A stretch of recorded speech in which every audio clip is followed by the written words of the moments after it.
My name is Dr. Melissa Houston, and today I am pleased to share with you information from the Centers for Disease Control and Prevention regarding what to do if someone becomes ill or is ill with COVID-19 during a church service.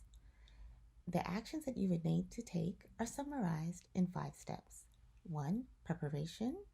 2. Isolation. 3. Transportation. 4. Notification. And 5. Disinfection. So let's get started. Step 1. Preparation.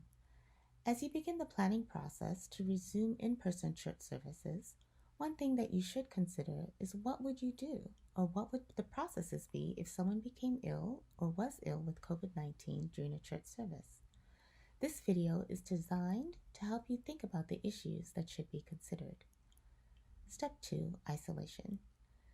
If you suspect or someone exhibits any of the symptoms of COVID-19 during a church service, they should be immediately isolated.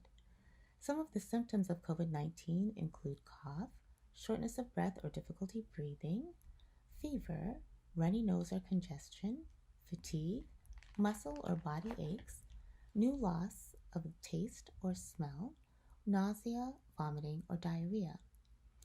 It is important that if there were any children that were accompanied by the person that requires isolation, not be left alone without adult supervision. Number 3, transportation.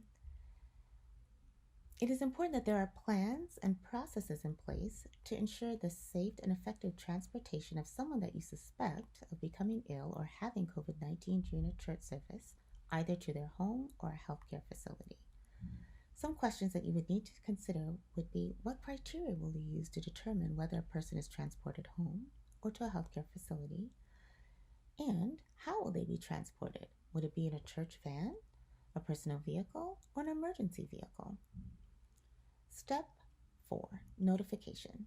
It is important to immediately notify local health officials if a person diagnosed with COVID-19 had been in your facility. And while it's important to notify healthcare officials or local health officials, it is important to remember that you need to maintain confidentiality as required by the Americans with Disabilities Act or other applicable laws when communicating information about a suspected exposure to staff and congregants. And finally, step 5, disinfection. Immediately close off areas that were used by the sick person and keep them closed until those areas could be properly cleaned and disinfected.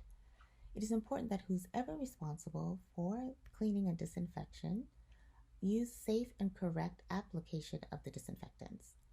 For example, they should wear disposable gloves when they're cleaning and disinfecting the area. Clean surfaces first using soap and water prior to using a disinfectant. It is recommended that you use an EPA-registered household disinfectant for the disinfection process.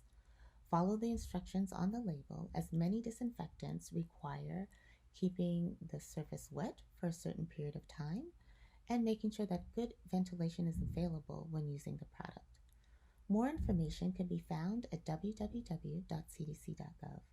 Thank you for the opportunity to share this information with you today.